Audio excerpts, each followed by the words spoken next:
Olá, tudo bem com vocês? Então, hoje nós vamos fazer a resolução da prova de 2016, né, para entrar em 2017 na Universidade Federal do Paraná. Ok? A primeira questão foi a questão 37 da prova. Ela trata, então, dos folhetos embrionários. Então, é bom dar uma olhada na divisão das células depois da fecundação, gástrula, né, a blástula, gástrula, módula e os folhetos embrionários. Não precisa decorar tudo que cada um forma, né, mas é bom ter uma boa noção das partes do corpo de qual folheto que vem. Vamos lá. Para estudar a expressão de determinadas proteínas em anfíbios, pesquisadores associaram um marcador fluorescente aos genes do estudo. Marcadores verdes foram associados a um gene e marcadores vermelhos a outro. Células indiferenciadas foram então transfectadas com um ou outro desses genes e introduzidos em diferentes locais da gástrula desses anfíbios. Os pesquisadores observaram a fluorescência mais tarde nos girinos. Os músculos do animal floresceram em verde e a epiderme em vermelho. Para produzir esse resultado, em que regiões da gástrula foram injetados respectivamente esses genes? Então, vamos primeiro relembrar. Então, ocorre a fecundação, começa a clivagem das células, então vão aumentando o número de células. Nós chegamos no estágio, então, de 8 células e depois nós vamos para o estágio de mórula. Após a mórula, começa uma divisão lá dentro, uma formação da blastocele, que daí é o blastocisto, né? Formação do blastocisto. E após essa fase de blastocisto, a gente passa para a fase de gástrula, onde começa então a invaginação, a formação do celoma, né, do arquêntero e a formação dos folhetos embrionários, as diferenciações celulares. Então, aqui nós já temos a fase de gástrula. Aqui já em seguida a neurulação, ou seja, o achatamento dessa região para a formação da placa neural. E aqui então a ectoderme, dentro nós vamos ter a endoderme e a mesoderme já se diferenciando em formação. Então, em seguida, essa goteira neural sem invaginação aqui, que vai fechar aqui em cima e vai formar o tubo neural. Essa invaginação segue aqui embaixo também, que vai se fechar depois, voltando, vai se fechar depois, formando a mesoderme e aqui a endoderme também, aqui, né, a formação do tubo neural, ainda a invaginação. Aqui nós já temos a formação, o fechamento daquelas células formando a mesoderme, a formação da notocorda, que ela vem então da endoderme, aqui também mesoderme, e aqui a finalização, notocorda, tubo neural, a mesoderme, a endoderme e por fora a ectoderme, certo? Então, aqui algumas das coisas que são formadas por cada um desses folhetos, mas é bom vocês terem no resumo de vocês um pouco mais completo, né? Epiderme, derivados cutâneos, com glândulas mucosas, estrutura do sistema nervoso, tudo na ectoderme. Na mesoderme, derme, músculos, cartilagem, ossos, sangue, medula, tecidos linfáticos, órgãos do sistema genital urinário. E a ectoderme, epitélio de revestimento, trato digestório, fígado, pâncreas, sistema respiratório. Voltando lá então para a questão, depois desse resuminho básico. Ele pergunta, os músculos floresceram em verde, os músculos, como nós vimos, é mesoderma, então pode ser a A ou a E, e a epiderme em vermelho. A epiderme é a parte mais externa e a parte mais externa é a ectoderme. Então, resposta correta, letra A. Não é uma questão tão difícil assim, mas é bom prestar atenção nos folhetos, o que forma cada um. Vão ter uma boa noção disso. Não é necessário saber todos do que cada folheto forma, né? Tudo que cada folheto forma, mas ter essa boa noção. Agora vamos então para a próxima questão. 38. As moléculas mais utilizadas pela maioria das células para os processos de conversão de energia e produção de ATP, trifosfato de adenosina, são os carboidratos. Em média, um ser humano adulto tem uma reserva energética na forma de carboidratos que dura um dia. Já a reserva de lipídios pode durar um mês. O armazenamento de lipídios é vantajoso sobre o de carboidratos pelo fato de os primeiros terem características de serem. Bom, então ele está dizendo que a gente tem reserva tanto de carboidrato quanto de lipídios. Porém, um tem a capacidade de durar mais tempo que o outro. Então, a gente tem que pensar quais são as características do organismo, as características do carboidrato e do lipídio. Então, vamos dar uma passada rápida nas características do lipídio e nas características do carboidrato para a gente responder essa questão. Então, vamos lá. Lipídio. Lipídio, então, é um éster, uma ligação entre ácido carboxílico e um álcool. Nós temos um exemplo aqui da ligação, né? Então, ácido carboxílico mais um álcool formam um éster e água. Coloração branco-amarelada, só lembrar das gorduras que a gente vê, por exemplo, na carne, a gordura que a gente compra, então ela tem essas colorações. Untuosos ao tato, né? São o que a gente chama de gorduroso, quando a gente sente, fica aquela coisa lisa, estranha, né? Então, untuoso ou gorduroso, sinônimos. Densidade menor que a da água, a gente sabe que o óleo, quando a gente joga na água, ele fica na parte superior. Apresenta alto teor energético, né? Isso a gente já sabe também, alto teor energético. São hidrofóbicos, solúveis nos solventes orgânicos, como álcool, éter, clorofórmio e benzeno. Podem ser saturados ou insaturados, saturados somente em ligações simples, insaturados tem ligação dupla, aqui tem um exemplo, acho que talvez tenha ficado um pouquinho pequeno, mas aqui somente ligações simples, aqui nós temos uma ligação dupla no insaturado. Isolante elétrico, né? Nós temos o exemplo da bainha mielina, que a gente estuda no sistema nervoso. Isolante térmico, proteção mecânica, nós temos hormônios esteroides, ele tem função estrutural também, por exemplo, as células, a estrutura da célula é delimitada pela membrana, né, pelos fosfolipídios que formam as membranas. Na digestão, nós temos sais biliares que têm lipídios, reserva energética e fotossíntese como carotenoides. Então, a gente geralmente pensa em fotossíntese na clorofila, né, que é de coloração verde, mas existem outros pigmentos que fazem clorofila também. Clorofila. Gente, acho que hoje tá difícil, não devia ter gravado hoje. Outros pigmentos que também participam da fotossíntese, como os carotenoides, por exemplo, na cenoura, né, que tem essa coloração mais alaranjada, avermelhada.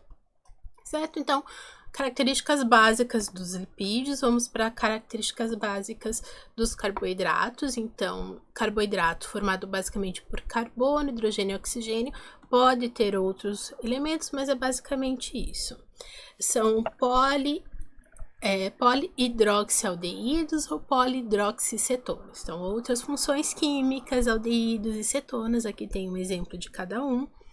Função estrutural, como a celulose e a quitina, né, do exoesqueleto, dos insetos, a celulose nas plantas, formação de ácidos nucleicos, como as pentoses. Elas podem ser simples, né, glicose, frutose e galactose, que são monossacarídeos, e disacarídeos, como a sacarose, lactose e maltose, que tem o que forma cada um, né? Glicose mais frutose e sacarose, glicose, galactose e lactose, glicose com glicose e maltose. E complexos, como os polissacarídeos animais, o glicogênio, e os vegetais, celulose e amido. Amido é a reserva energética dos vegetais, glicogênio é a nossa. E aqui tem a formação, né? Pode ver, eles são formados por carboidratos, uma corrente de carboidratos, mas aqui, por exemplo, é tudo linear, aqui já tem essas expansões, então, dependendo da forma como eles são ligados, a facilidade ou dificuldade de quebra dessas ligações, né? Por exemplo, a gente não consegue digerir celulose, ou outros organismos, por exemplo, os ruminantes também não, então eles têm as bactérias que fazem essa quebra dessa ligação. Então, tudo isso tem a ver com a forma deles, do que eles são, e isso também interfere na função do carboidrato, embora eles sejam formados basicamente por carbono, hidrogênio e oxigênio, devido a essas características, eles têm essas funções também, certo? O mesmo dos lipídios também, dependendo da característica, tipo de ligação, ele pode ter uma função ou outra, dependendo do que ele está ligado. Mas voltando à pergunta. Então, a gente já tem uma básica, as características básicas dos lipídios, dos carboidratos, lembrando do nosso organismo, por que será que a nossa reserva energética para um grande período seja de lipídios e não de carboidratos. Mais óbvio, o organismo ele é formado basicamente de água. O carboidrato ele é mais solúvel em água, né? Ele é solúvel em água, não todos, mas é mais fácil ele ser solubilizado em água, principalmente os carboidratos que nós armazenamos, do que os lipídios, certo? Então é mais fácil a gente conseguir armazenar um componente que seja majoritariamente hidrofóbico, certo? Então, bastante simples, até com essa mesmo não conhecendo tanto sobre, não lembrando tantas características, lembrando dessa principal, né, que é ser hidrofóbico, a gente já conseguiria resolver essa questão. 39. Foi realizado um experimento para se medir a taxa de oxigênio dissolvido na água em função da presença de macrófitas aquáticas e da taxa de insolação. Tanques contendo esses organismos foram mantidos em laboratório em condições controladas, como temperatura, pressão e pH constantes. Alguns desses organismos foram expostos a condições de luminosidade equivalentes às de um inverno em Manaus, enquanto outros foram submetidos a condições de luminosidade equivalentes às de um inverno em Buenos Aires. Assinale a alternativa em que estão mostrados os gráficos com o resultado do experimento. Então, vamos lá. Aqui, o gráfico está um pouquinho pequeno, mas eu vou falando para vocês só mover a câmera para cá, para a gente ver melhor. Então, aqui é a hora do dia, e aqui no eixo Y, nós temos a concentração de oxigênio. Então, vamos pensar, se a concentração de oxigênio é devido à presença de macrófitas aquáticas, e a taxa de insolação, todo o resto está controlado e é igual para os dois. Na hora do dia, então, primeira questão, aqui eles mostram gráficos que estão descendo ou gráficos que estão aumentando. Então, a concentração de oxigênio diminui ou aumenta, certo? Dentro das horas do dia. Vamos começar aqui, ó. Meio-dia, 12 horas aqui no gráfico. Meio-dia, a insolação é maior ou menor, independente do local que tá, se é em Manaus ou em Buenos Aires. É maior, então a gente precisa localizar os gráficos em que a gente imagina, para você fazer fotossíntese, para a planta, né, a macrófita, fazer fotossíntese, ela precisa de luminosidade, correto? Então é isso que a gente precisa, que a fotossíntese a gente faz na presença de luz solar. Então nós vamos precisar que o gráfico esteja maior no momento em que tiver mais luminosidade, certo?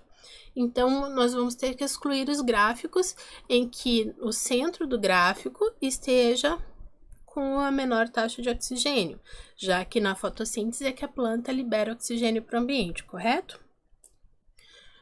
Primeira coisa, então, os gráficos que estão com baixa concentração de oxigênio na região do meio-dia, né, no meio do gráfico, a gente já elimina. Outra questão, a luminosidade, quem vai ter mais luminosidade? Sendo inverno nos dois, Manaus ou Buenos Aires? Bom, primeiro a gente tem que ter uma boa noção de onde ficam cada uma dessas cidades. Aqui nós temos então América do Sul, Equador, né, linha do Equador, e aqui o Trópico de Capricórnio, certo? Buenos Aires está aqui embaixo, ó, pezinho do Uruguai. Enquanto Manaus fica aqui em cima, nessa região aqui, mais ou menos. Quem que vai ter luminosidade maior? Quem está aqui perto da linha de Equador ou quem está aqui bem para baixo do Trópico de Câncer? Então, pelo que a gente tem de conhecimento da Terra, da movimentação, do Sol, a gente já sabe que a linha de Equador é que vai ter maior luminosidade. Então, a gente vai ter que localizar um gráfico que esteja com maior concentração de oxigênio por volta do meio-dia e que Manaus seja maior do que Buenos Aires, de acordo com a luminosidade, certo? Então, vamos procurar. Ó, o gráfico, esses dois estão subindo e esses dois, então é B e C. Em B, a gente tem Manaus com menor concentração de oxigênio do que Buenos Aires. Então, não faz muito sentido, pelo que a gente acabou de ver, certo? Então, a resposta correta, letra C. Certo? Aqui dá para ver melhor, né? Ó, O2 dissolvido, hora do dia, por volta do meio-dia, crescimento da concentração de O2, sendo que Manaus está maior do que Buenos Aires. Certo? Esse aqui não precisava de um conhecimento assim tão específico, tinha que lembrar esses detalhes, que a fotossíntese depende, que é a fotossíntese que vai liberar oxigênio, que depende da luminosidade e aonde está Manaus e Buenos Aires, para saber quem ficaria com tenderia a ter maior taxa de O2 dissolvido na água, certo? Agora vamos para a próxima questão. Foi. Deixa eu voltar a câmera aqui para baixo. Pronto. Agora dá certo. Vamos lá, então. 40. Considere duas populações de uma espécie de mamífero. Na população 1, os animais têm coloração da pelagem clara e habitam ambientes de campo aberto. Na população 2, eles têm coloração escura e habitam ambientes de floresta densa.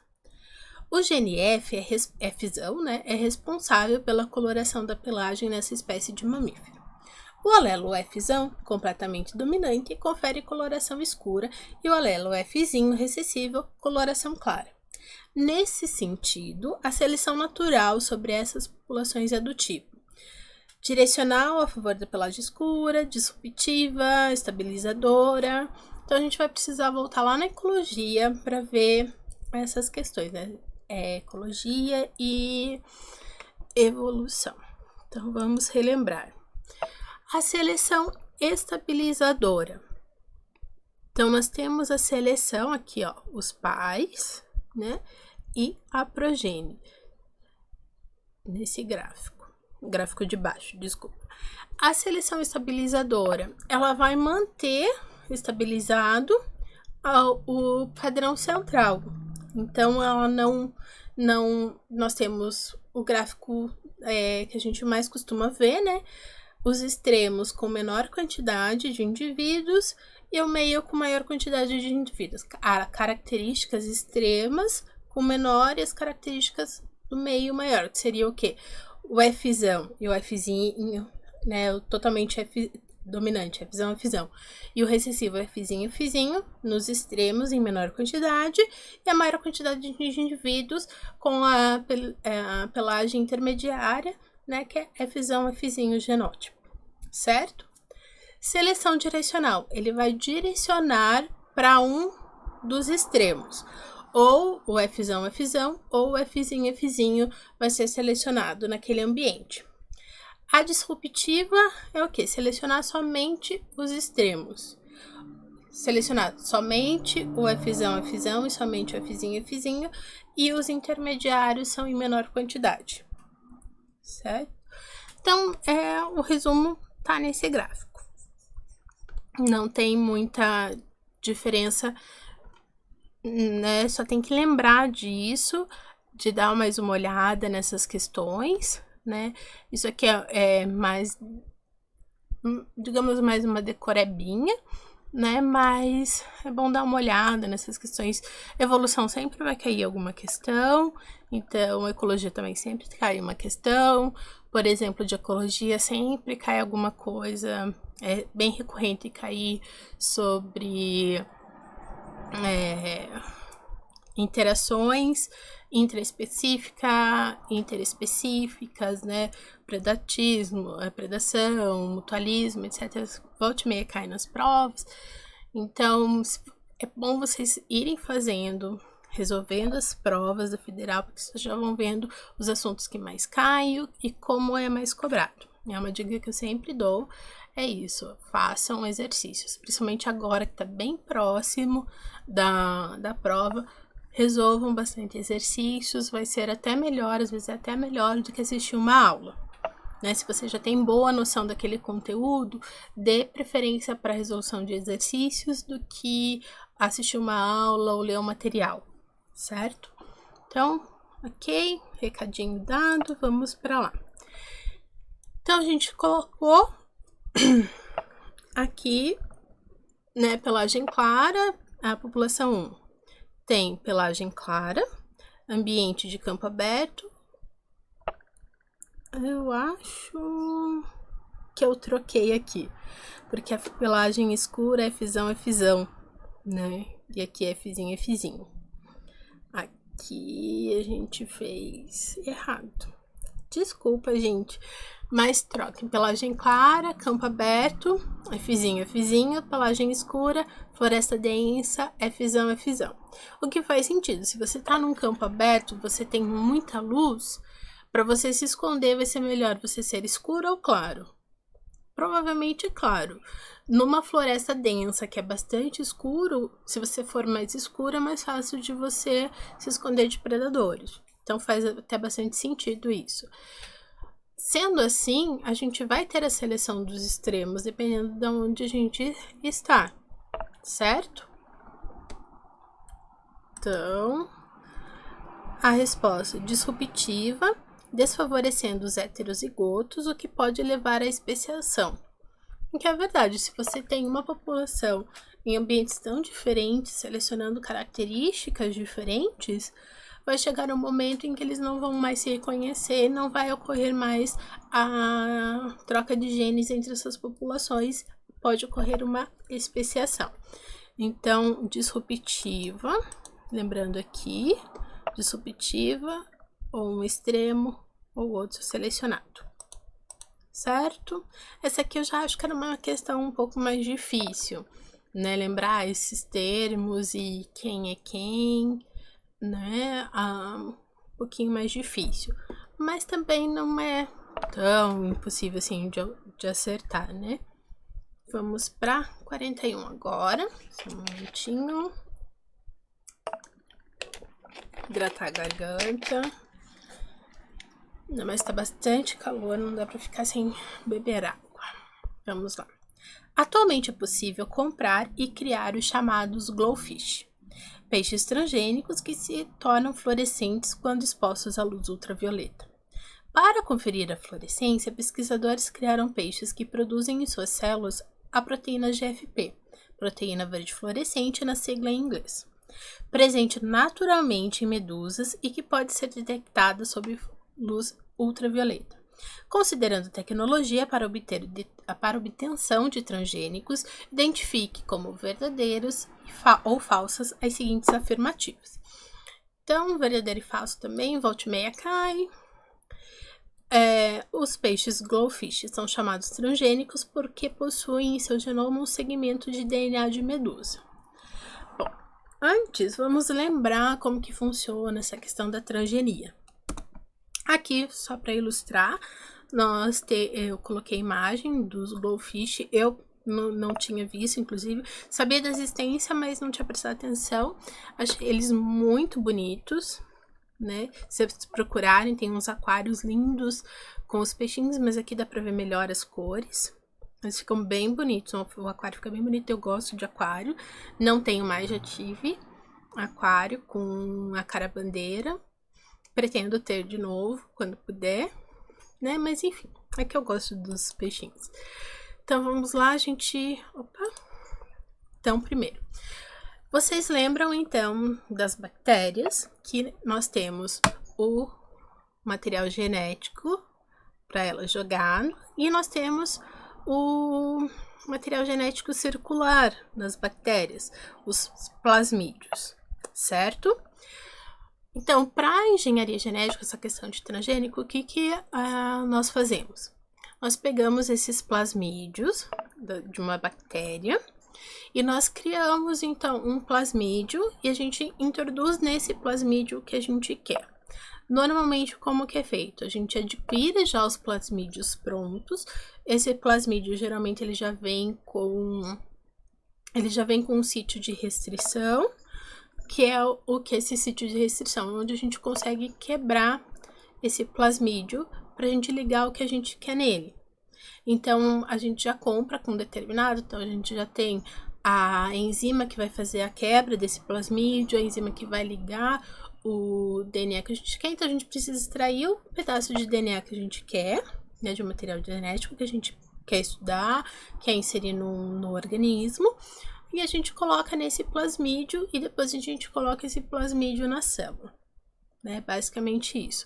Então aqui, ó, digestão com enzima de restrição, a gente pega um plasmídio, ele já tem, a gente já sabe toda a sequência desse plasmídio, aonde que ele vai cortar, onde que ele vai ligar, a gente coloca geralmente, fugiu a palavra agora, a resistência a um determinado antibiótico, porque a gente vai ter que colocar isso numa bactéria, por exemplo, novamente, e criar essa bactéria, então morre todo mundo que não tem esse plasmídio com essa...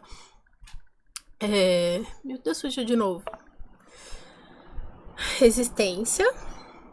Então, a gente pega o gene-alvo, que é o gene que a gente quer, que nesse exemplo era o gene da insulina. No caso, ali vai ser a proteína GFP que a gente vai colocar. A gente vai colocar essa sequência, a gente vai abrir esse plasmídio, então esse é o sítio de restrição. A enzima vem, corta aqui, e a gente vai colocar um monte desse gene que a gente quer e torcer para que os plasmídios liguem ele e o plasmídio vai ter, então, o plasmídio recombinante vai ter esse pedaço que a gente quer. E também tem todo o processo para que a gente consiga inserir esse plasmídio dentro do organismo que a gente deseja que tenha essa característica que tem aqui no plasmídio. Então, relembrando, porque eu devo ter confundido a cabeça de vocês, nós temos um DNA circular. Esse DNA circular, a gente já conhece ele inteiro, a gente já sabe tudo que tem nele. A gente sabe qual enzima a gente vai usar para abrir esse plasmídio. E a gente vai colocar, então, esse plasmídio num local que tem essa enzima, ele vai abrir. Nesse local também a gente vai colocar um monte do gene que a gente quer e a enzima de ligação, a ligase. Então, esse DNA que a gente colocou lá, que é o que a gente tem interesse, vai acabar se ligando nesse plasmídio. A gente vai, por exemplo, colocar numa cultura em que a gente consiga separar somente esses plasmídios que têm o gene de interesse.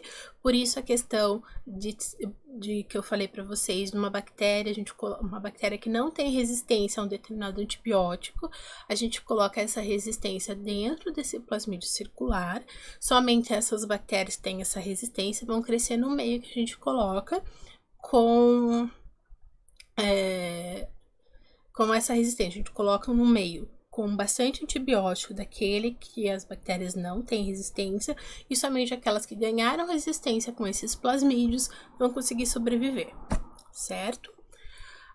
Aí, o do peixe, como que foi feito? Eles pegaram, então, eles identificaram o gene na medusa, conseguiram tirar, então, o DNA dessa medusa, tirar o gene GFP, que era o de interesse, colocar, então, no plasmídio, como eu falei para vocês. Então, esse processo que a gente viu aqui, eles fizeram também, só que daí com o gene do GFP. Aí aqui é um pouquinho diferente, eles colocaram essa microinjeção direto na célula, né? E produziram, então, os genes transgênicos, indivíduos mosaicos. Por quê? Porque como ele foi feito essa microinjeção dentro ali do óvulo, da divisão celular, então algumas células vão ter e outras não. Por isso que a gente chama de produção de transgênicos com indivíduos mosaicos. Então, eles têm células que têm o GFP e células que não têm, certo? Então, eles vão começar a cruzar esses organismos e vão retirando os peixes que apresentam agora a proteína GFP. Vão fazendo os cruzamentos nesses organismos até que vai chegar o momento que todos eles vão ter a proteína. E para produção, para venda, vão continuar utilizando somente essas linhagens que tenham, então, a proteína de interesse, o gene de interesse. Então, nós temos esse mesmo processo que eu passei para vocês anteriormente, só que em vez de uma bactéria, eles injetam nos óvulos dos peixinhos. Pronto? Agora vamos lá, então. Os peixes goldfish são chamados transgênicos porque possuem em seu genoma um segmento de DNA da medusa. Ok? Que foi isso que a gente acabou de ver, certo? Agora o próximo. O gene que codifica a GFP, né, que é a proteína, foi inserido nas células somáticas, mas não nas gaméticas dos peixes goldfish.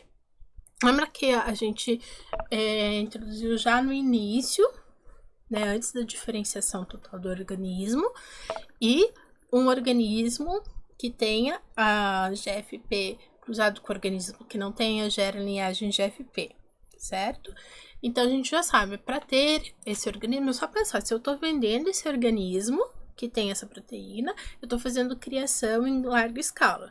Se eu estou fazendo criação em larga escala, eu vou ter que fazer cada ovo do peixinho, eu vou injetar isso, ou ele já vai ter isso nas gônadas deles, nos gametas deles, e vão passar isso para descendência. Então, era mais fácil a segunda opção, né? Então, ele não foi só nas células somáticas. Ele tem que ter nas células somáticas, senão ele não vai brilhar pra gente, não vai ficar aquele peixinho bonito, brilhoso. Mas ele não pode ter só nas células somáticas, porque senão ele não tem descendência com as mesmas características, certo? Ok. As células fluorescentes dos goldfish produzem RNA mensageiro que, por meio da tradução, origina a proteína GFP. Então, vocês lembram como que é feito lá a produção da proteína? Tem que sair a informação do núcleo, né, do DNA do núcleo, e chegar até a produção da proteína. Então, vamos dar uma revisada nisso. Então, nós temos uma imagenzinha básica aqui. Então, nós temos o núcleo com o DNA, o poro nuclear que vai sair, o DNA, o RNA mensageiro. Nós temos o RNA transportador, os ribossomos. Então, os ribossomos vão trazendo, vão pegando as proteínas, não, os aminoácidos que o RNA transportador está trazendo e o ribossomo vai ligando para formar proteína, certo? Mas nós temos que lembrar o quê? Eu estou saindo totalmente de quadro, mas tudo bem. O que nós temos que lembrar? Dentro do núcleo, nós temos o gene lá que precisa ser transcrito e traduzido para formar proteína, certo? Porém, ele não é uma sequência linear certinha. Ele tem vários pedaços dentro do gene, daquele pedaço de DNA, que não serve para formar aquela proteína. Mas então para que a gente tem isso? A gente já sabe que muito desses pedaços que estão ali, que para uma proteína é jogado fora, para outra proteína naquele pedaço é útil, e outros pedaços, então, lembram dos exons e introns do DNA para formar a proteína? Então, os exons é o que fica para formar a proteína e os introns é o que a gente joga fora, certo? No splicing, que a gente chama. Então, o que é intron e exon vai variar. O mesmo pedaço de DNA, o que é intron e exon pode variar formando proteínas diferentes. Então, por isso que a sequência de DNA ela pode ser usada para formar tantas proteínas, tantas coisas que cada organismo necessita. Então, aqui nós temos o exemplo do splicing. Então, aqui está o DNA. O RNA, ele vai pegar tudo, ele vai ser formado uma linha com tudo que tem nesse gene, porém, ele vai sofrer o splicing, né, a edição. Então, os introns vão ser jogados fora e o exon vai formar o RNA mensageiro. Esse RNA mensageiro é o que vai sair do núcleo, né? Lembrando também que ele vai ter aquela capa de A no final, né? E vai ser exportado. O RNA mensageiro, então, pronto para tradução. Então, aqui ele é transcrito, né? Vamos tá aqui. Então, aqui ele foi feita a transcrição, a edição do splicing. No citoplasma, ele vai fazer a tradução, então os ribossomos vão traduzir, vão unindo os aminoácidos que o RNA transportador vai trazendo, ele vai ligando e vai sair a proteína sintetizada. Lembrando também que no mesmo RNA mensageiro vão ter vários ribossomos de acordo com a quantidade de proteína que precisa ser produzida. Então, não é necessário um ribossomo fazer toda a tradução e depois começar tudo de novo, não. Aí um ribossomo atrás do outro já vão formando várias proteínas ao mesmo tempo, certo? Resumo básico de tradução e transcrição do DNA para a formação de uma proteína. Aí a gente já consegue voltar aqui. As células fluorescentes dos glowfish produzem sim o RNA mensageiro com essa informação. Os peixes glowfish foram produzidos pela introdução de um núcleo extraído de uma célula de medusa em uma célula de peixe cujo núcleo tinha sido anteriormente removido? Não, pelo que a gente viu, não é o núcleo de uma célula que vem, né? Ele tem que ter as características do peixe, o DNA do peixe, tudo peixe para ele poder ser um peixe, um glowfish. Ele só precisa ter a adição daquele gene específico da proteína fluorescente. Então, eu não posso trocar simplesmente o núcleo completo, eu preciso somente daquele gene. Então, essa tá falsa. Aqui, falsa. Então, verdadeiro, falso, resposta correta, letra D. Certo? Então, essa já era talvez um pouquinho mais difícil para lembrar essa questão de como é a tradução e a transcrição, mas é bom vocês estarem bem atentos nessa parte de genética, é bem importante. Vamos lá. 42 agora. Texto 1. A candidata a uma vacina que poderá proteger os seres humanos da esquistossomose passou na fase inicial dos testes clínicos. Totalmente desenvolvida no Brasil, ela tem como alvo o verme Esquistossoma mansoni, que provoca a doença. O imunizante usa uma proteína chamada de SM14 para que o ataque do parasita no corpo humano seja neutralizado. Então, ok. Primeiro texto, vacina. Texto 2.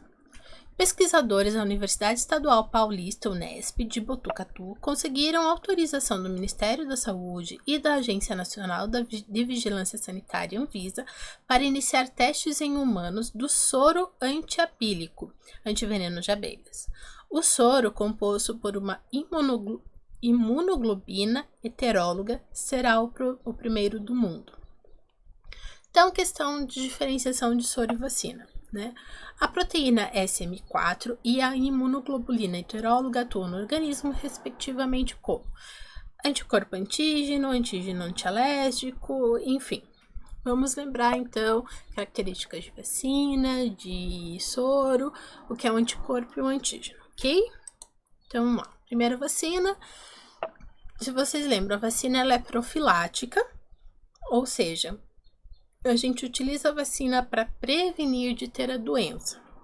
Então, a vacina ela pode ser produzida com o micro-organismo inativado. Então, ele é um micro-organismo, porém ele não tem força para conseguir provocar a doença no ser humano. Na verdade, a vacina ela é para provocar a doença. Ou seja, o nosso organismo ele tem que reconhecer aquela vacina como sendo a doença para ele combater e formar anticorpos para aquela doença. Então, quando a gente entrar em contato com o organismo que causa aquela doença, o nosso organismo responde muito rápido, porque ele já conhece aquele organismo, ele já tem os anticorpos, ele consegue produzir rapidamente os anticorpos para nos proteger daquela doença. Então, na verdade, a gente meio que causa doença no nosso organismo para que a gente crie esses anticorpos, produza esses anticorpos e crie essa memória imunológica. Então, nosso organismo, ele tem lá na biblioteca dele que se aparecer aquele organismo, aquela proteína, se identificar no organismo, tem que produzir aquele anticorpo com rapidez para a gente poder manter o organismo saudável, correto? Para combater aquela doença. Então, nós podemos fazer isso de que forma? A vacina, então, é com tipos de vacina. Inativada, então, produzida com micro-organismos inativos. Algumas vacinas que são produzidas dessa forma. Nós temos algumas vacinas de gripe, de cólera, peste bubônica, pólio, hepatite B e raiva. Então, esse é o organismo, a bactéria, o vírus que causa essa doença, só que sem a virulência deles, mas que o organismo consegue reconhecer esses organismos e criar o anticorpo. Atenuada, produzida com micro-organismos vivos e atenuados. Então, também são os organismos, só que agora eles estão vivos, porém eles não têm aquela virulência, né? Como a de cima, só que a de cima são os inativos, ou seja, mortos, aqui são os vivos, porém ele não tem a virulência. E o nosso organismo reconhece como se fosse a doença mesmo. Então, temos febre amarela, sarampo, catapora, cachumba, rubéola e tifo. Lembrando que prestar atenção, sarampo e cachumba estão voltando no Brasil. Então, pode ser que caia alguma coisa sobre isso na prova da federal. Eles gostam de cobrar atualidades, coisas de saúde pública, por exemplo. É sempre bom estar alerta a isso. Então, nesse momento, nós temos uma diminuição da vacinação no Brasil.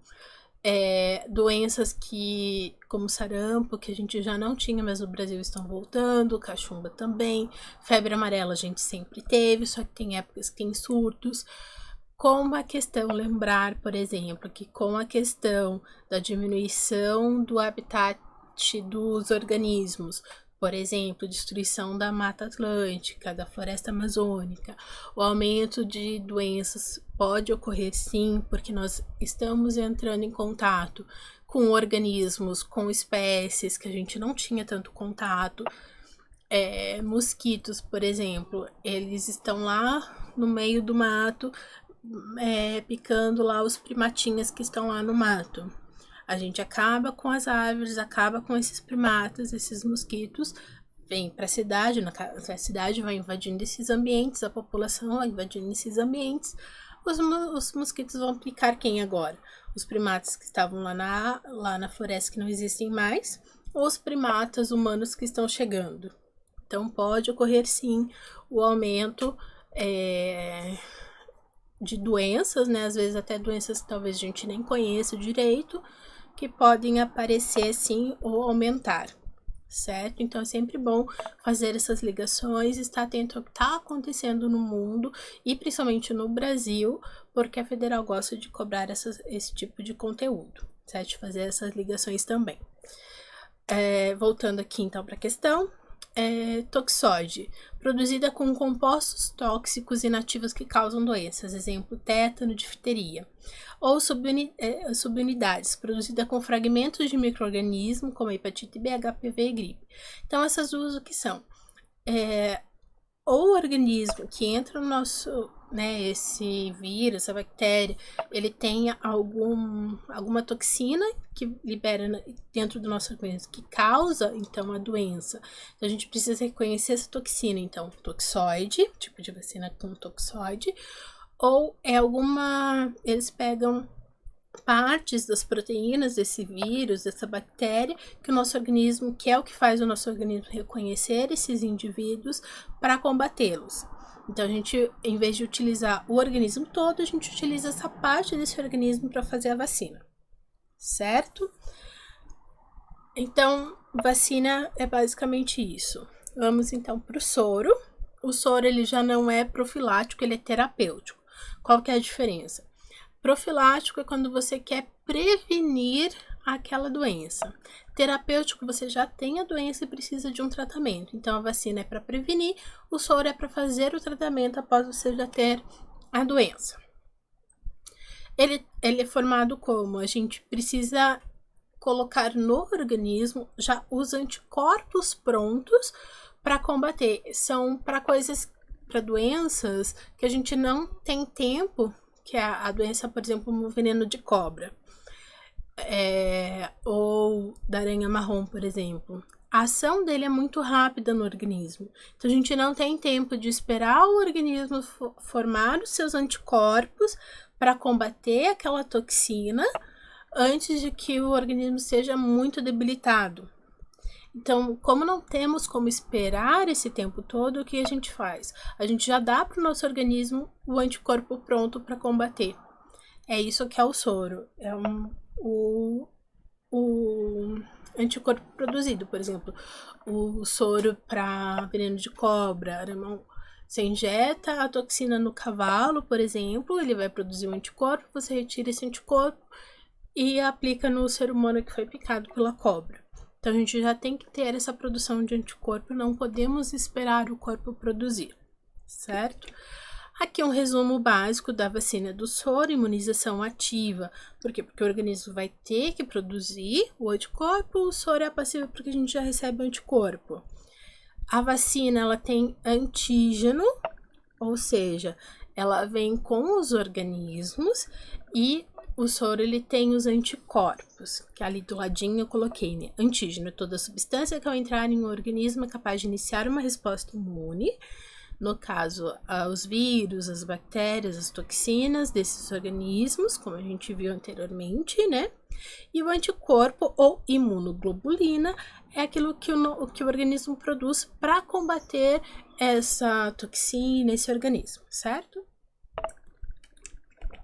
Lembrando que o anticorpo, ele é muito específico.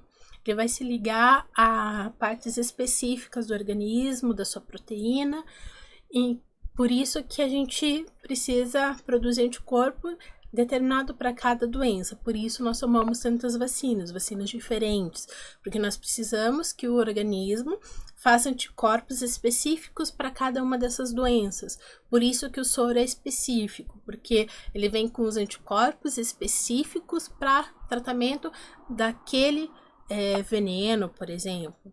Então, é extremamente específico. O formato do anticorpo, a proteína do anticorpo, ela é basicamente a mesma, mas nas pontas ela é muito variável.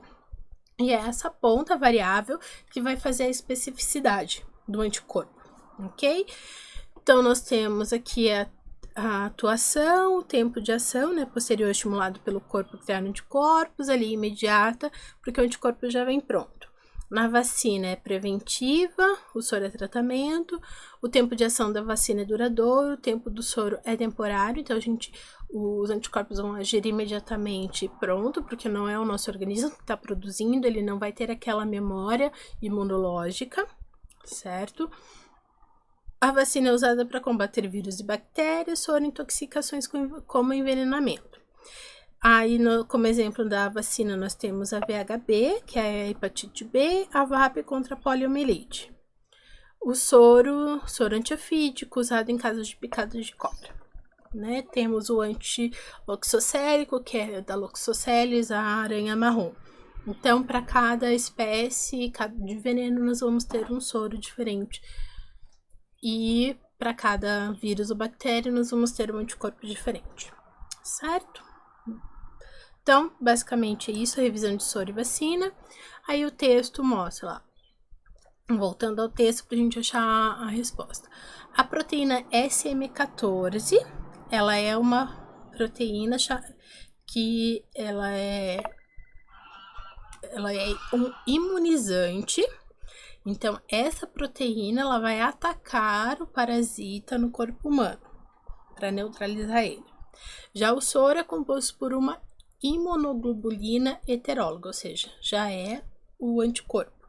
Aí ele pergunta exatamente isso. Eles são respectivamente, aqui é um antígeno e aqui é um anticorpo, certo? Resposta D. 43. Durante a metamorfose, um animal pode sofrer alterações marcadas na estrutura de seu corpo. Contudo, a magnitude dessas alterações varia entre grupos de animais. Sobre este tema, considere as seguintes afirmativas. Em quinidários, tanto pólipos como medusas apresentam o mesmo sistema respiratório. Larvas e adultos equinodermos, então a gente precisa ver as diferenças dos grupos, certo? Precisa lembrar dessas diferenças. Então, aqui é primeiro sobre quinidários, pólipos e medusas. Pólipos e medusas apresentam o mesmo sistema respiratório. Vocês lembram as características dos quinidários? Além de que eles têm a célula urticante. Vamos lá. Então, é verdadeiro. Eles possuem sistema nervoso difuso, sistema digestivo é considerado incompleto, são protostômios, não há sistema circulatório, respiratório ou excretor. Eles apresentam o mesmo sistema respiratório? Sim, na verdade eles não apresentam um sistema respiratório. Aqui é um exemplo de pólipo e medusa. Certo? Então, a primeira é verdadeira. Segunda, larvas e adultos de equinodermos normalmente têm o mesmo tipo de semimetria. Vocês lembram dos equinodermos? Equinodermos são aqueles animais que são todos marinhos. Estrela do mar, ouriço do mar. Lembram desses? Então, vamos lá. Vocês lembram de como é a larva e como é o adulto deles? Então, vamos lá ver. Então, as larvas têm simetria bilateral. Aqui é uma larva de estrela do mar e aqui é uma estrela do mar adulta, né? Aqui nós temos exemplos, ó, pepino do mar, estrela. E aqui uma pluma do mar. A pluma do mar ela vai ter simetria bilateral e não radial, mas os demais são todos radiais e esse aqui dificilmente aparece, né? No ensino médio os materiais nem trazem esse exemplo, né? Porque foge um pouco das características básicas. Ó, marinhos, vida livre, os crinoides são fixos, simetria radial nos adultos, com exceção da pluma do mar, e bilateral nas larvas, que é o que a gente mostrou aqui. Sistema nervoso simples e central, reprodução sexuada, fertilização externa, possuem capacidade de regeneração. Essas características, ela é mais decoreba sim, mas é bom vocês terem uma boa noção de quem tem qual sistema. Mas aqui tá tudo meio... faz uma misturebinha assim, mas é bom vocês começarem a estudar como geralmente a gente começa. Dos poríferos e vai evoluindo, vão aparecendo aos poucos cada sistema, cada inovação evolutiva. Então, é bom vocês irem nessa linha evolutiva mesmo, que fica mais fácil de vocês gravarem quem tem o que de informação. Aqui nos slides eu coloquei umas informações básicas, algumas até depois eu acabei vendo, mas estava sem tempo de arrumar.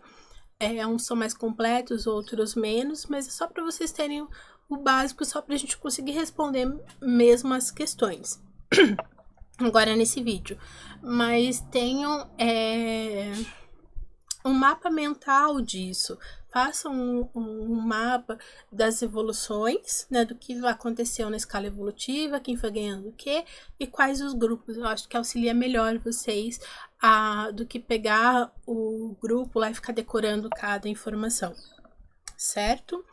Mas aqui é só um apanhadão geral, então não vamos nos preocupar com isso agora, certo? Próxima questão, então, próxima afirmativa.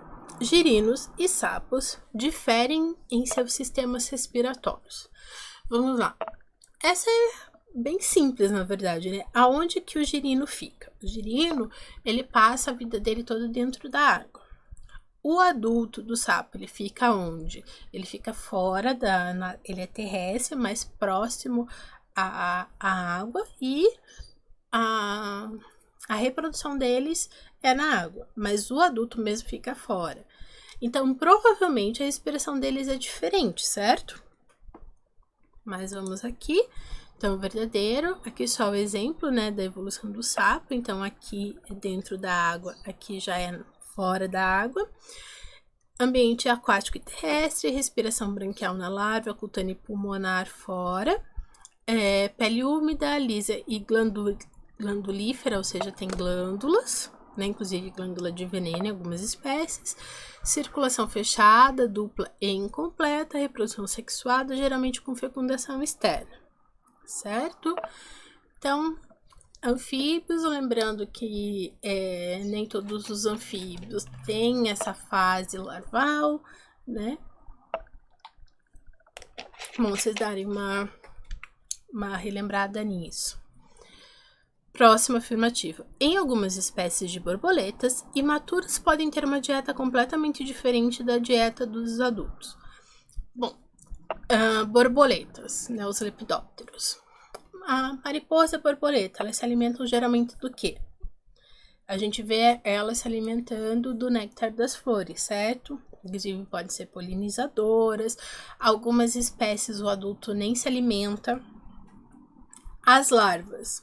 A gente não costuma ver as lagartas lá destruindo plantações. Existem muitas espécies que são pragas de culturas. Eu trabalhei, inclusive, com controle biológico de pragas. Então, a gente criava as lagartas em laboratório.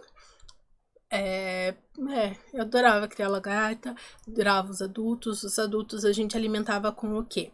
As espécies que eu trabalhava, a gente colocava um potinho com algodão umedecido em água, um potinho com algodão umedecido em mel e água, né? Uma solução de água com mel. Isso para o adulto.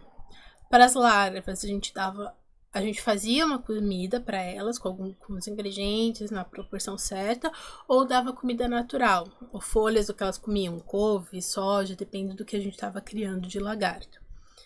Então, aí a gente já vê que elas têm uma alimentação completamente diferente. Essas espécies que eu trabalhava, elas são pragas de cultura, né? Mas existem outras que não são pragas, elas fazem polinização, como eu acabei de falar, são bastante importantes. Existem várias espécies de lepidópteros, inclusive, que já estão em extinção e são borboletas lindas que não se vê mais. Mas voltando ao assunto aqui. Então, geralmente, o que a gente vê é que a lagarta se alimenta de um tipo de planta e o adulto se alimenta de outro tipo de planta, inclusive a dieta. O adulto do néctar e a lagarta das folhas, certo? Então, essa afirmativa não era muito difícil, é só você lembrar de uma lagarta e uma borboleta, certo? Aqui, então, eu coloquei o ciclo de um exemplo, né? Os ovos, as larvas que passam por vários estágios, enquanto crescem, trocando de pele, né? Fazendo ecdise. A pupa de macho e fêmea, os casulos, né? Dentro desse casulo, a gente tira a pupa, que tá aqui, o macho e a fêmea, certo? Tem simetria bilateral, são triplásticos, né? Celomados, invertebrados, corpo metamerizado, que a gente vê bem certinho, né?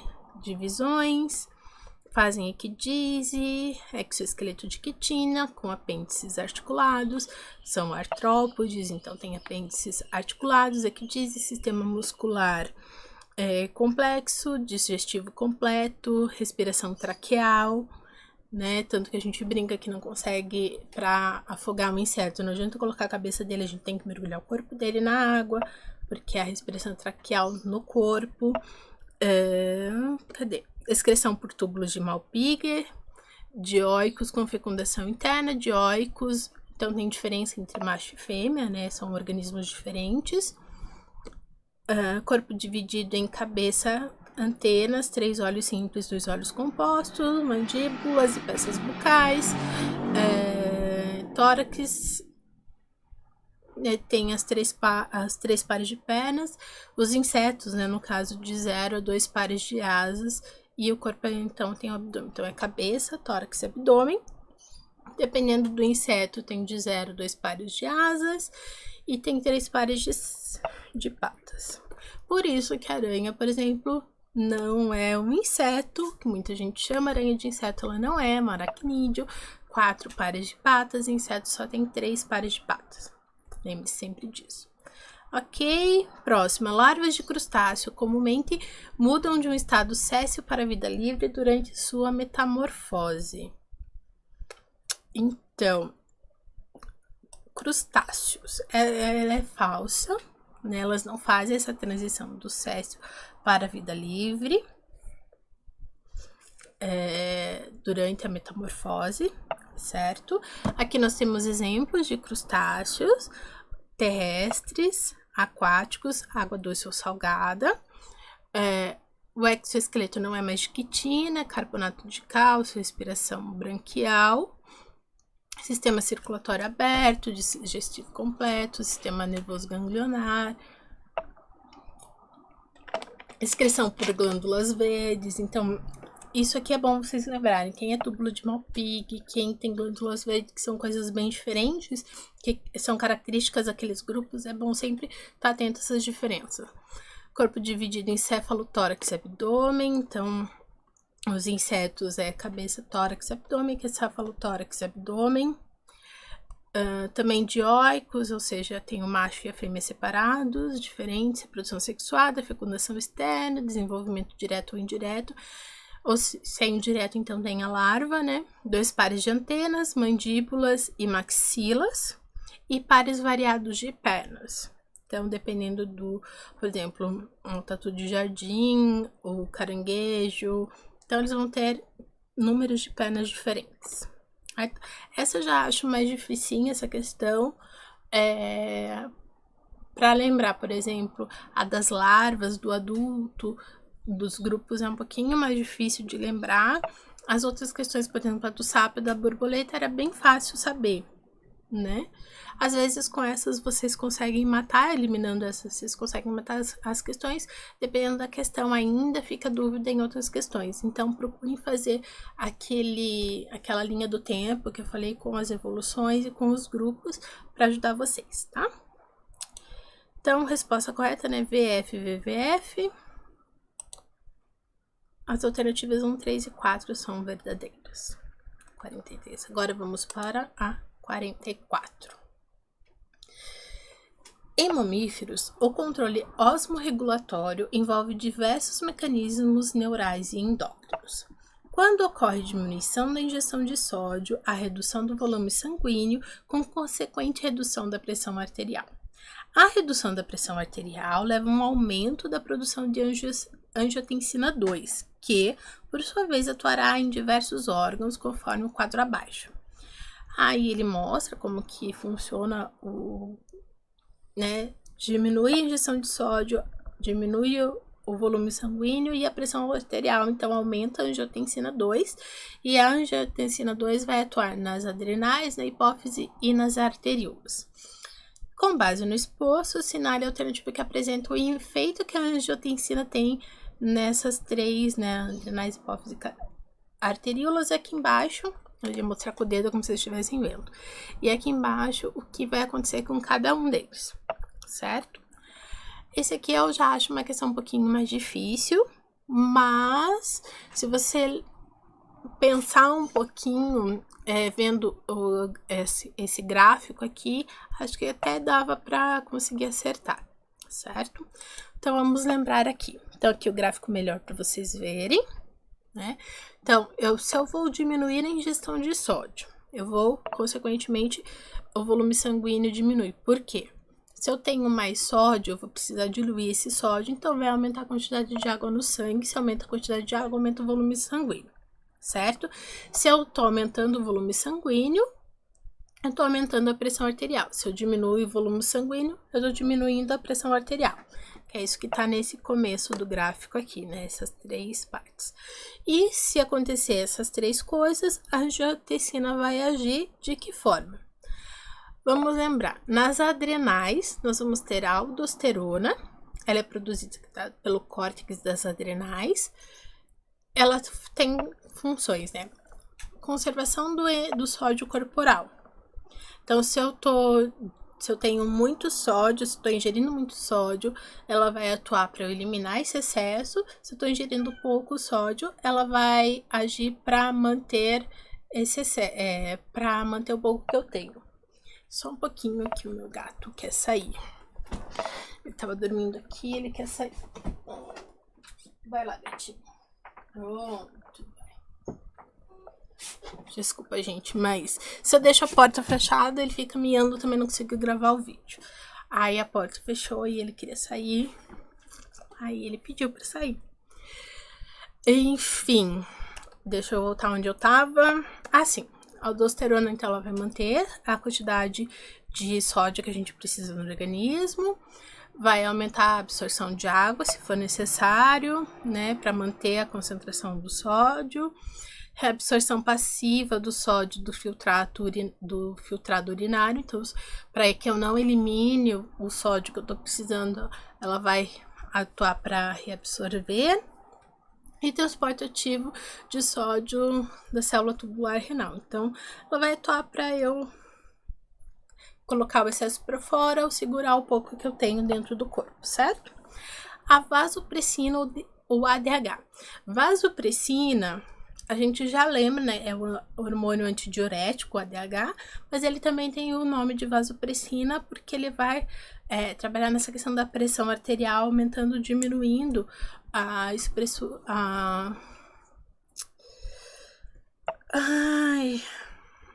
A largura do vaso, fugiu a palavra que eu queria usar.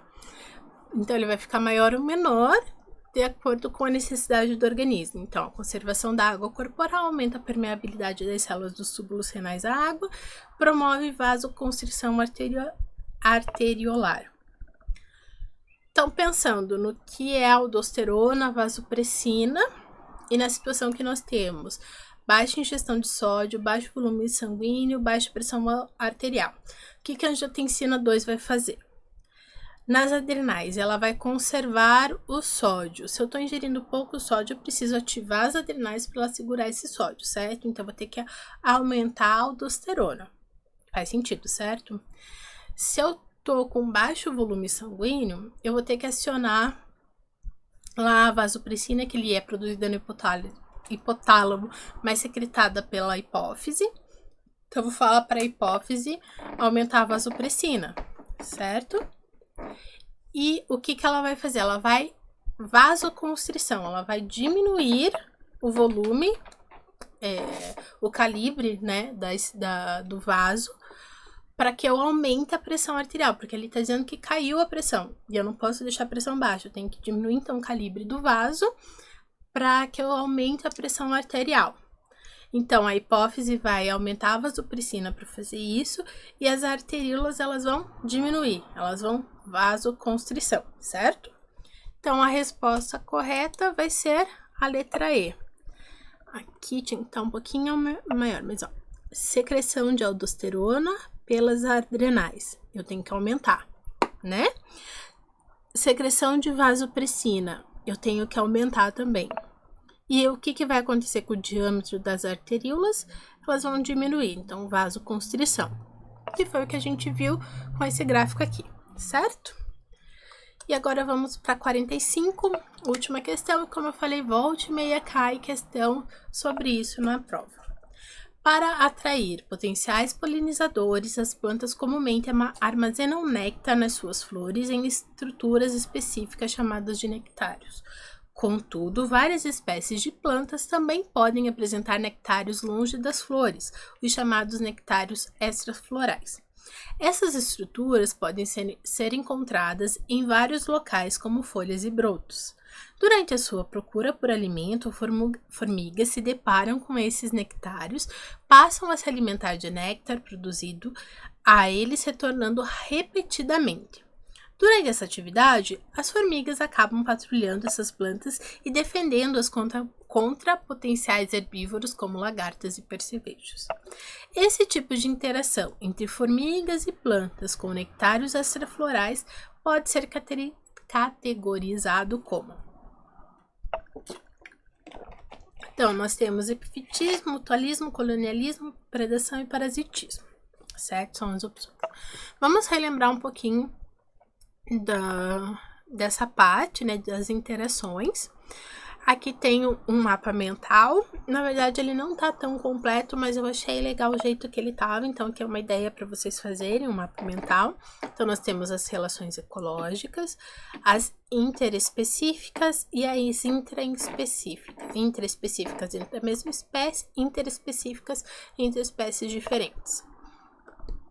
Competição ocorre dos dois, tá vendo aqui que liga para os dois, e a competição é sempre negativo. Lembram disso? Comensalismo é benéfico para um, mas não altera para o outro, então tá dentro da harmônica. Mutualismo e protocooperação é bom para os dois. Predatismo, parasitismo é bom só para um. E o amensalismo é negativo para um, mas interfere no outro, então desarmônicas. E aqui harmônicas também, positivo, positivo, sociedade, colônia. Desarmônicas, positivo, negativo, canibalismo, certo? Então, aqui é uma maneira de fazer um mapa que pode ajudar vocês, certo? E aqui eu coloquei em lista e aqui tá mais completo. Então, ó, comensalismo, urubu e restos caçados, peixe-piloto e o tubarão, ou seja, ele é bom para quem está se aproveitando, por exemplo, o urubu e o peixe-piloto, mas não interfere no outro. O animal já foi caçado, já morreu. O que tá ali são os restos que o predador não quis. E o peixe-piloto também pega os restos do predador, que é o tubarão. Não interfere no tubarão, né? Então não é negativo para o tubarão e é benéfico para ele. Inquilinismo e epifetismo. São plantas como as orquídeas, né, ou trepadeiras. As trepadeiras não parasitas, que elas só se apoiam no tronco da árvore, elas não prejudicam a árvore, mas elas se beneficiam, né? E orquídeas e árvores. A orquídea, ela pega mais luminosidade porque ela tá no galho da árvore, mas ela não interfere em nada para a árvore, certo? Mutualismo, cupim e protozoário. Então, o cupim ele não consegue digerir celulose, mas tem um protozoário dentro dele que consegue fazer isso. Então, o protozoário consegue alimento e proteção dentro do corpo do cupim. E o cupim, por sua vez, consegue se alimentar da madeira e pegar os nutrientes que ele precisa, mesmo sem poder digerir a celulose. Líquen, né, que são algas e fungos que estão associados, né? Então, um ajuda o outro. Os fungos conseguem nutrientes do solo, por exemplo, ou da casca da árvore, enfim. E as algas fazem a fotossíntese. Daí eles trocam os elementos, os nutrientes entre eles, certo? Simbiose, ruminantes e bactérias, peixe palhaço e anêmona, leguminosas e bactérias fixadoras. Protocooperação, abelhas e flores, crocodilianos e aves, ou seja, as aves ficam lá, elas comem os restos de comida que está na boca do crocodilo, então o crocodilo é beneficiado porque elas limpam ele, e as aves são beneficiadas porque recebem alimento. Abelhas e flores, as abelhas fazem a polinização e as flores fornecem néctar para elas. Predatismo, então um gato é um roedor, é uma zebra, por exemplo, então um vai comer o outro. Um é totalmente negativo, o outro é totalmente positivo. O herbivorismo seria um predatismo, só que daí em vez de ser para animais carnívoros, são para os animais herbívoros. Amensalismo ou antibiose, nós temos o exemplo clássico da mareia vermelha. Ou fungos que produzem antibióticos da maré vermelha. As algas produzem toxinas que acabam prejudicando os outros organismos, outros seres vivos do ambiente. O fungo produz um antibiótico que mata algumas bactérias. Esclavagismo ou sinfilia, então formigas e pulgões, por exemplo. A gente até viu o exemplo da formiga lá que pega néctar direto da folha na questão. Nesse caso, por exemplo, ela vai criar os pulgões. Elas carregam os filhotes, por exemplo, para um lugar mais protegido. O pulgão está o tempo todo consumindo seiva e tá eliminando o excesso. A formiga utiliza esse excesso, é alimento para ela. Então, ela protege o pulgão de predadores, leva, por exemplo, os mais jovens para locais melhores. Então, ela recebe, o pulgão recebe auxílio dela e ela recebe auxílio do pulgão. Mas o pulgão, ele é um escravo, né? A formiga que manda ali. Competição, então, machos por fêmeas ou árvores por luminosidade. As copas das árvores, por exemplo, brigam quem consegue crescer mais que a outra. Sociedade, abelhas, formigas e cupins. Tem a rainha, tem os outros que fazem o trabalho todo, enquanto a rainha, no caso das abelhas e cupins, ela é lá para fazer a prole e o resto trabalha. Colônia, nós temos a famosa caravela, aquela bexiga azul que fica com os tentáculos voando. Então, ali cada organismo tem uma função dentro da colônia. Então, aquela bolha, por exemplo, é um organismo só que tem aquele ar dentro para poder flutuar. Os demais organismos estão embaixo fazendo a caça, por exemplo, dos organismos, que eles vão se alimentar. Corais também, né, que formam as colônias de corais. O coral, ele é formado por vários indivíduos que vão calcificando, né? Então fica o esqueleto calcário e o outro indivíduo em cima, então vão formando os corais. Bactérias também formam colônias, né? Canibalismo, temos um exemplo sexual, o louva-a-Deus, ou aranhas, que a fêmea come o macho após a cópula. O intrauterino, tem tubarões que comem os irmãos dentro do útero. Então, se era para ter 2, vai ter só um no final da gestação. Isso ocorre mesmo. Então, são exemplos das relações ecológicas, certo? Mas lembrar de todas elas. Geralmente não é muito difícil lembrar, com um exemplo dado na questão, saber qual que é o tipo. Por exemplo, aqui eles colocam da formiga patrulhando essas plantas, defendendo-as contra potenciais herbívoros, como lagartas e percevejos. Então, a planta, ela tem uma proteção da lagarta, mas essa proteção não é obrigatória, e da lagarta, da formiga, e a formiga se beneficia dos nectários extraflorais, mas também ela não é obrigada a ter somente essa fonte de alimento. Então, isso é um mutualismo, certo? E essa foi a última questão dessa prova. Eu achei que teve algumas questões mais dificinhas mesmo, teve alguma coisa mais decoreba, mas se vocês prestarem atenção, a federal aos poucos, ela tem perdido esse tanto decoreba. Assim, você precisa saber conceitos, você precisa saber ter informações, mas muita decoreba não é mais o foco da federal. Ela está se aproximando cada vez mais da forma do Enem, por exemplo, de você entender o cotidiano, entender o mundo ao seu redor, mais do que decorar o nome de um bicho, um sistema, se a circulação completa, incompleta, aberto, fechado, que é muita decoreba, ele vem perdendo isso e focando mais no que o aluno entende do mundo. Por isso é bastante importante prestar atenção no que está acontecendo no mundo, principalmente na parte para informações para redação, informações para resolver questões mesmo, como de saúde pública, a volta dos problemas com vacinas, de doenças, por exemplo, sarampo, que já era erradicado e voltou a aparecer no país. Então é bastante importante vocês observarem isso, estarem sempre atentos a noticiários. Em ano de vestibular é importante prestar atenção no noticiário para quem não é acostumado e fazer bastante exercício, ok? Espero que tenha ajudado o vídeo, né? Tenha ajudado vocês.